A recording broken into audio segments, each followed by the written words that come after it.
The movie starts with Natalie, a young girl, driving along the cliffs of San Fernando Valley, located 16 miles north of Los Angeles. Unexpectedly, a rock slide causes her car to fall and dangle dangerously at the edge of a cliff.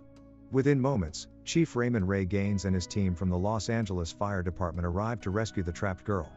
Ray successfully saves her just in time before the car plunges off the cliff. At Caltech, Dr. Kim Park receives data showing minor earthquakes occurring in Falco, Nevada. He shares the information with his colleague and seismologist Lawrence Hayes. The quakes measured between 2.0 to 2.6, which is unusual for an area without faults. Lawrence is intrigued and curious to investigate the matter further. The two scientists decide to travel to Nevada to find out more about the minor quakes. While Ray is making plans with his daughter, Blake, for an upcoming trip to San Francisco, he receives unexpected divorce papers. His estranged wife, Emma, has left him and is currently dating her new partner, Daniel Riddick. The sudden news catches Ray off guard, and he tries to cope with the shock of his divorce. Meanwhile, at the Hoover Dam, Park and Hayes are conducting tests on a magnetic pulse of a quake. Suddenly, the device detects a spike pulse, and a stronger earthquake follows, measuring 7.0, the highest ever recorded at the dam.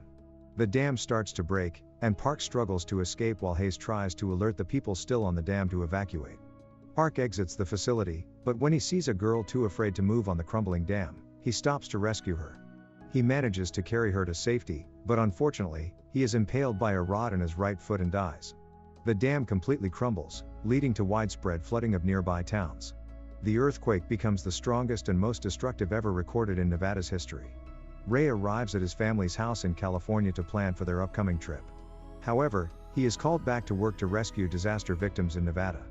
Meanwhile, Daniel and Blake drive to San Francisco for a meeting. While Daniel attends his meeting, Blake meets an English guy named Ben Taylor who is being interviewed, along with his brother Ollie. A reporter named Serena arrives at Caltech and wants to interview Hayes about what happened in Nevada. Hayes reveals that they didn't know there was any fault line there and expresses his belief that they should be able to predict earthquakes. One of his colleagues interrupts and presents data showing higher pulse rates detected along the entire San Andreas fault than in Nevada. Hayes then explains why the earthquake was triggered in Nevada despite the lack of a fault line, and predicts that the whole San Andreas might trigger. In Los Angeles, Emma is having lunch with Daniel's sister, Susan, in a high-rise restaurant. During their conversation, Ray calls Emma from a helicopter en route for maintenance and apologizes for his behavior earlier. As they speak, a strong earthquake hits and Emma notifies Ray, who also observes the crumbling freeway. Ray instructs Emma to get to the roof for rescue. According to Caltech, the first major earthquake peaked at 8.5 and later at 9.1, affecting not just Los Angeles but the entire state of California, including San Francisco where Blake and Daniel are located. As the destructive earthquake hits, panic ensues inside the building where Emma and Susan are located, causing some injuries. Emma tells Susan to get to the roof, but Susan goes to the exit and is killed when the floor crumbles. Despite the surrounding structures crumbling around her, Emma manages to make it to the roof and emerge from the rubble. Eventually, Ray rescues Emma and they narrowly escape as the surrounding structures collapse. The entire city is left devastated.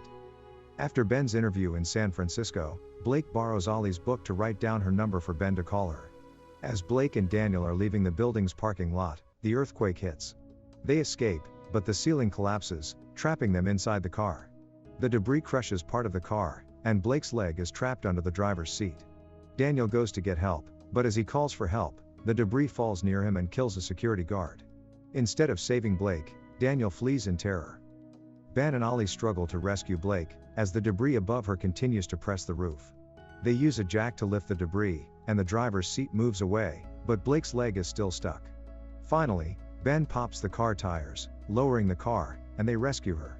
As the aftershocks continue, the trio heads to the electronics store to contact Ray. At the store, Blake finds a phone and calls her parents, telling them she's okay and that Daniel left her.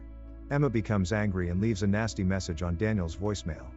Ray advises Blake that they need to get out immediately and to go to Coit Tower as a rendezvous. Ray and Emma quickly head to San Francisco to rescue their daughter. Meanwhile, Daniel is walking through the crowd in the street when another strong earthquake hits.